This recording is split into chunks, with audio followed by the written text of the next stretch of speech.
कहानी के शुरुआत में हम हॉकाई को देख पाते हैं जो अपने फैमिली के साथ टाइम स्पेंड कर रहा था। उधर थानोस के साथ पूरी की पूरी एवेंजर्स की टीम घमासान युद्ध कर रही थी। लेकिन अब क्योंकि थानोस को वो पूरा का पूरा 6 के 6 स्टोन्स मिल चुके थे, जिसकी मदद से अब वो फाइनली अपना काम कर देता है, यानी वो अपनी चुटकी बजा ही देता है, जिससे इस यूनिवर्स के आधी पॉपुलेशन को ही खत्म कर देता है। और उन्हीं में ही क्लिंट बार्टन यानी हॉकाई की फैमिली भी शामिल थी, जिससे वो भी मारे जाते हैं और अब उसकी फैमिली में सिर्फ वही अकेला बच गया था। अब यहाँ पर पहले तो क्लिंट बार्टन को कुछ भी समझ में नहीं आता कि आखिर उसकी फैमिली गई तो कहाँ गई, लेकिन जब उसके सामने सारी रियलिटी निकल कर आती है, यानी उसे पता चल जाता है कि थानोस की वजह से उसकी पूरी फैमिली ही खत्म हो चुकी है, तो यहाँ पर वो अब फाइनली यह डिसाइड कर लिया था कि इस दुनिया में जितने भी बुरे लोग हैं वो उन सभी को खत्म करके ही रहेगा। इसीलिए अब वो फाइनली क्लिंट बार्टन वाली रूप को छोड़कर अजीब तरह एक मास्क पहने किलर का रूप ले लिया था। इसके बाद यहीं से सीन को शिफ्ट करके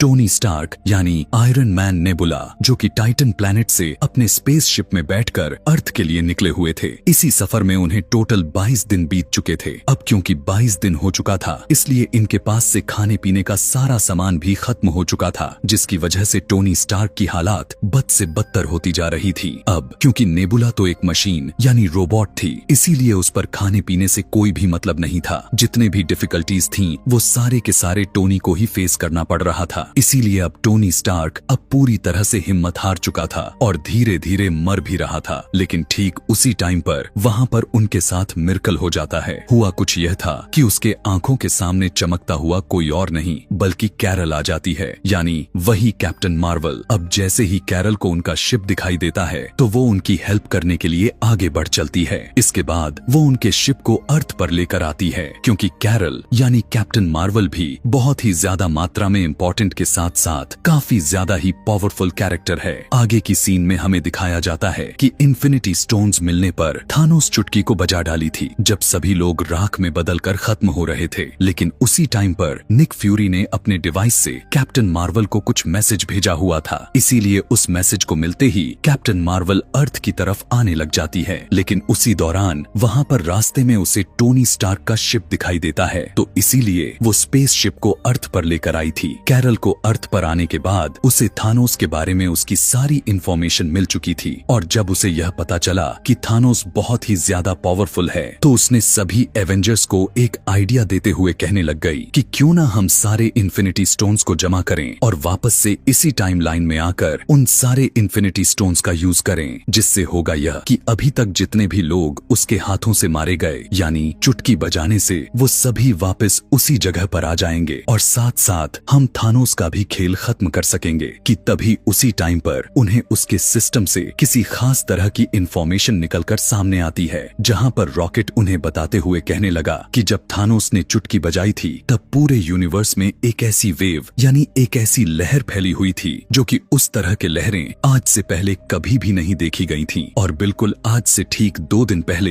एक गैलेक्सी पर हुआ है। क्या पता थानोस ने दोबारा से चुटकी बजाई हो, जिसकी वजह से हमें यह वेव देखने को मिली। तब यहाँ पर सभी एवेंजर्स को पता चल जाता है कि थानोस फिर से अपने सारे इन्फिनिटी स्टोन्स का यूज किया है, और उसकी वेव की वजह से ये सभी उसकी सिग्नल्स को ट्रैक कर लेते हैं और फिर अपने स्पेसशिप से लाइट के स्पीड से उसी प्लेनेट पर पहुंच जाते हैं जहां पर थानोस पहुंचा हुआ था। और यहीं पर हमें थानोस दिखाया गया, जो कि अब काफी थका होने के साथ साथ बहुत ही कमजोर हालात में था। इसके बाद वो सभी वहां पर पहुंचकर एक ही झटके में पकड़ लेते हैं और उससे पूछने लग गए कि सारे इन्फिनिटी स्टोन्स कहाँ हैं। तब यहाँ पर थानोस उन्हें बताता है कि मैंने सारे इन्फिनिटी स्टोन्स को यूज करके सभी स्टोन्स को डिस्ट्रॉय कर डाला है, ताकि कोई भी अब उस इन्फिनिटी स्टोन्स को दोबारा से जोड़कर इस पूरे यूनिवर्स को पहले जैसा बना ना सके। अब इस बात की वजह से थॉर को काफी ज्यादा ही गुस्सा आ जाता है। इसीलिए वो अपने हैमर से थानोस का गला एक ही झटके में काटकर अलग कर देता है, जिससे थानोस का खेल वहीं पर खत्म हो जाता है। अब क्योंकि इन्फिनिटी स्टोन्स तो इनके पास था ही नहीं, और अब इनके पास भी कोई होप भी नहीं बचा था कि सारे मरे हुए लोग वापस से जिंदा आखिर कैसे होंगे। इसीलिए अब सारे के सारे थानोस के मरते ही डिसपॉइंटेड हो जाते हैं और अब कोई हल नहीं बचा हुआ था। इसीलिए सभी अपने अपने रास्तों पर निकल पड़ते हैं। इसके बाद थोर एक नई जिंदगी किसी जगह पर बिताने लग चुका था, जो कि यह जगह नॉर्वे में थी। थोर अब पूरी तरह से हिम्मत हार चुका था, इसीलिए क्योंकि वो थानोस से हार भी चुके थे और साथ साथ इन्फिनिटी स्टोन्स को भी जमा नहीं कर पाए थे।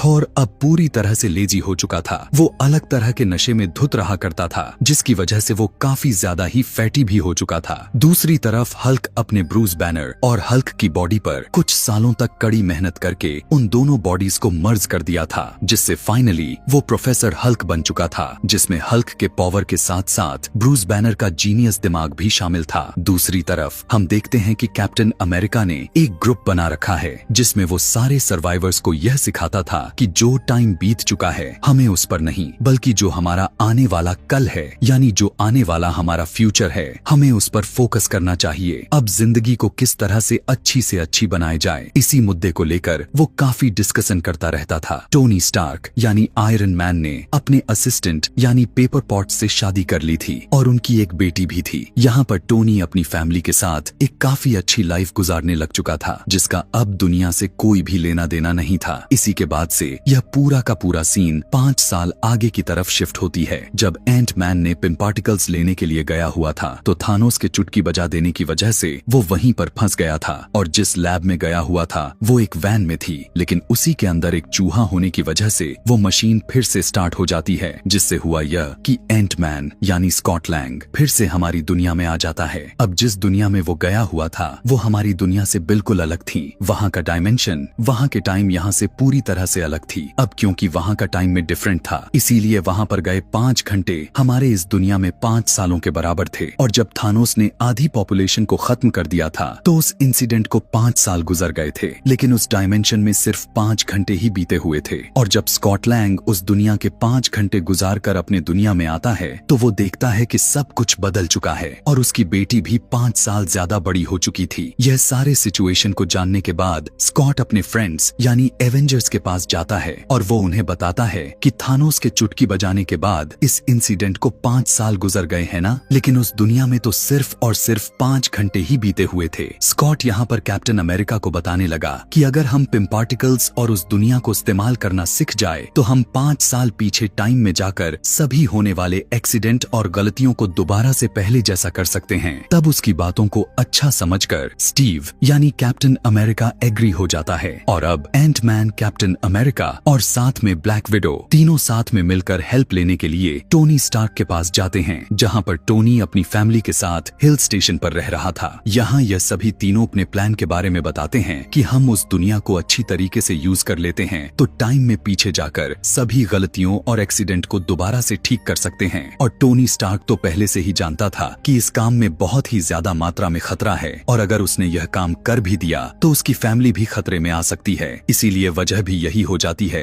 कि टोनी स्टार्क उनके साथ ऐसा काम करने के लिए साफ साफ मना कर देता है, जिसकी वजह से वे सारे काफी डिसपॉइंटेड होकर वहां से चले जाते हैं। अब क्योंकि टोनी ने उनकी मदद करने के लिए मना कर दिया था, इसीलिए वो सभी अब दूसरे प्लान को चयन करते हैं, यानी वो सभी अब सीधा हल्क के पास जाते हैं, जो कि अब वो हल्क सिर्फ हल्क ही नहीं रहा बल्कि प्रोफेसर हल्क बन चुका था। यहाँ पर क्योंकि ब्रूस बैनर का दिमाग काफी आसमान छूता था, तेज था, इसीलिए वो उन लोगों की मदद करने के लिए तैयार हो जाता है और वे यहाँ पर एक टाइम मशीन भी बना लिए थे, जहाँ पर एक्सपेरिमेंट्स करने के बाद उन्हें पता चलता है कि हल्क ने जिस टाइम मशीन को बनाई है वो ठीक तरीके से काम नहीं कर रहा, वो हमें उस टाइम पर नहीं लेकर जा रही जिस टाइम पर उन्हें जाना है। फिर हमें टोनी स्टार्क को दिखाया गया जो कि अपने घर में जारवेश के साथ टाइम मशीन पर काम कर रहा था, लेकिन अचानक से यहाँ उसके कोड्स अपने आप ही एक साथ में जुड़कर एक्टिवेटेड हो जाता है, जिससे फाइनली एक टाइम मशीन बन जाती है। और इसी वजह से अब टोनी स्टार्क को अपने डिसीजंस को दोबारा से पहले जैसा चेंज करना पड़ जाता है। पहले जहाँ पर वो यह सोच रहा था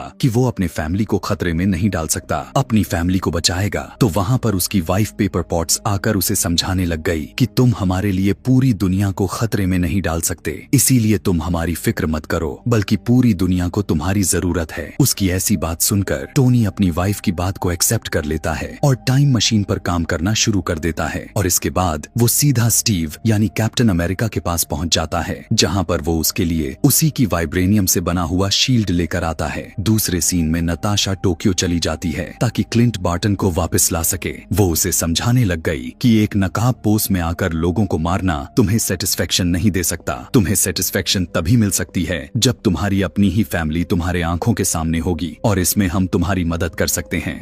इसके बाद रॉकेट और हल्क नॉर्वे चले जाते हैं। वहां पहुंचकर देखते हैं कि थोर की तो लगी पड़ी है। उसे देखकर ऐसा लग रहा था कि अब वो किसी भी काम का नहीं रहा, क्योंकि वो काफी लेजी होने के साथ साथ काफी फैटी भी हो चुका था और अब उसका इन लड़ाइयों से कोई कनेक्शन नहीं रहा था। लेकिन वे दोनों उसे समझाने लग जाते हैं और उसे कहते हैं कि अगर ये टाइम मशीन काम कर गई तो तुम थानोस से अपना पुराना बदला ले सकते हो और साथ ही हम इस यूनिवर्स से खत्म हुए लोगों को दोबारा जिंदा भी कर सकते हैं। अब थोर भी उनकी इस बात पर एग्री कर जाता है और उनके साथ मिल जाता है और इसके साथ ही टाइम मशीन की टेस्टिंग शुरू कर दी जाती है, जहां पर एवेंजर्स यानी सुपर हीरोज अलग ग्रुप्स में अलग टाइमलाइन